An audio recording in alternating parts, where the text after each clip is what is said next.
ବାଲେଶ୍ୱର ଜିଲ୍ଲା ବସ୍ତା ଥାନା ଗୋବରଘୋଟି ସରକାରୀ ନୋଡାଲ ଉଚ୍ଚ ପ୍ରାଥମିକ ବିଦ୍ୟାଳୟରୁ ତାଲା ଭାଙ୍ଗି ଲକ୍ଷାଧିକ ଟଙ୍କାର ସାମଗ୍ରୀ ଲୁଟି ନେଲେ ଦୁର୍ବୃତ୍ତ। ଗତକାଲି ରାତିରେ ଦୁର୍ବୃତ୍ତମାନେ ବିଦ୍ୟାଳୟର ଶ୍ରେଣୀ ଗୃହରେ ଥିବା ଗୋଟିଏ ଏଲ୍ଇଡି ଟିଭି କିଛି ଖେଳ ସାମଗ୍ରୀ ଲୁଟି ନେଇଥିବା ଜଣାପଡ଼ିଛି। ଆଜି ସକାଳେ ସ୍କୁଲର ଶିକ୍ଷକମାନେ ସ୍କୁଲ ଆସି ଶ୍ରେଣୀ ଗୃହରେ ତାଲା ଭଙ୍ଗାଯାଇଥିବା ଦେଖି ଗ୍ରାମବାସୀଙ୍କୁ ଜଣାଇଥିଲେ। ଗ୍ରାମବାସୀ ଘଟଣାସ୍ଥଳରେ ପହଞ୍ଚି ପୋଲିସକୁ ଖବର ଦେଇଥିଲେ। ପୋଲିସ ଘଟଣାର ତଦନ୍ତ କରୁଛି। ଚୋରି ହୋଇଥିବା ସାମଗ୍ରୀର ମୂଲ୍ୟ 4,50,000 ଟଙ୍କା ହେବ ବୋଲି ଅଭିଯୋଗ ହୋଇଛି। ଚୋରି ହୋଇଥିବା ଏଲ୍ଇଡି ଟିଭିର ମୂଲ୍ୟ 4 ଲକ୍ଷ ଟଙ୍କା ହୋଇଥିବା ବେଳେ ଅନ୍ୟ ସାମଗ୍ରୀର ମୂଲ୍ୟ 50,000ରୁ ଅଧିକ ହେବ ବୋଲି ଅନୁମାନ କରାଯାଉଛି। गीतांजलि सेनापति स्कूल कौन घटना जी कहले? स्कूल आज सकाल स्कूल थिला आम 6:30 बेले आसिक गेट खोलिलु। गेट खोलिबा परे ऑफिस खोलिकी रूम चाबी बाहर करके 3टा 4टा रूम ताला खोलीचु। तापर रूम ताला खोलिबा को गला बेलको सेटा ताला खुलु नाही। तालाटा देखिला बेलको चापा हेइचे। तापर छुआ माने कहले कि दीदी से फोटो रूम रो तालाटा खुला हेइचे। तापर से फोटो को चाहि देला को स्टोर रूम रो भी ताला नाही। आसिक देखिला बेलको सेही रूम रो हमर गुटे एलसीडी लागिथिला। तो से एलसीडी टा नाही हमर दीटा एलसीडी लागिथिला। गुटे रूम रो अछि किंतु आ गुटे रूम रो नाही। टोटल कौन कौन सब जिनिस जाईची? से गोटे एलसीडी जाइए और किसी स्टोर रूम रो खेल जिनिस कैरम बोर्ड जाइए और किसी खेल जिनिस जाइए। समझे जतकी चोरी से अनुमानिक मूल्य केते हेबो?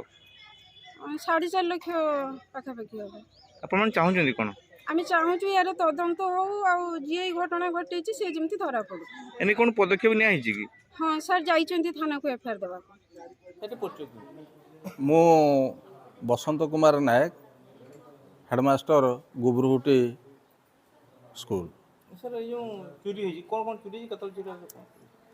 सकाळ 6:15 आसिक मोर असिस्टेंट टीचर जत बेले क्लासरूम खुलती गेट खुलिक आसिले गेट रे चाबी पड़ी। क्लासरूम आसिक खोलिया परे देखिले जे क्लासरूम रो कबाट गोटे खुला अछि। सेही रूम रे हमर गोटे एलसीडी लागिथिला।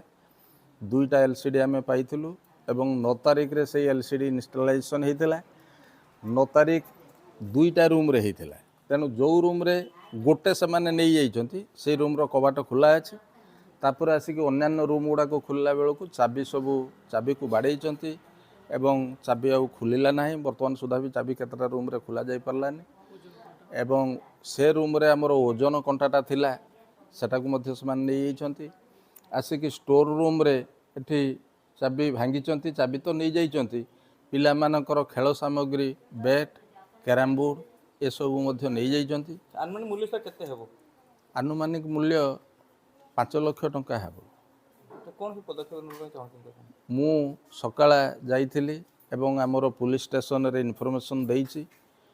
सेटू मु बीओ ऑफिस बस्ता जाइथिली ऑफिस रे मध्य इन्फॉर्मेशन देइछि एवं पुलिस सार माने वर्तमान तदंत रे आछंती। तदंत करूचंती देखुचंती कौ रूम रो चाबी भांगा है तार फोटो से उठाउचंती एवं गोटे एलसीडी आमर अच्छी गोटे नहीं जाइछंती। तेणु वर्तमान मु जहाँ अनुभव करुच्ची जोटा भी अच्छी सेटा भी सुरक्षित नुहे। कोन पदक्षेप न दरकार सर? पदक्षेप बोइले से बाबद रे किमिति कोन तदंतटा ठीक भाव में होगी जदि दृढ़ कार्यानुष्ठान निया जाई पारंता ताहले निश्चित भाव में यहाँ आम फलप्रद हुआ बा आम हे तो आमर हजि जाइथिबा जिनिसटा को फेरी पाई थांतु। 9 तारिख रे इंस्टॉलेशन होता से खाली आसिक लगे एवं से बाबद में स्वतंत्र ट्रेनिंग हेले पिला माने से पाठ पढ़े ये सब व्यवस्था थिला किंतु ता पूर्व गोटे आमर चोरी हो गला। बालेश्वर जिल्लार मानस जन बेहरा रिपोर्ट ज्योतिप्रभा न्यूज।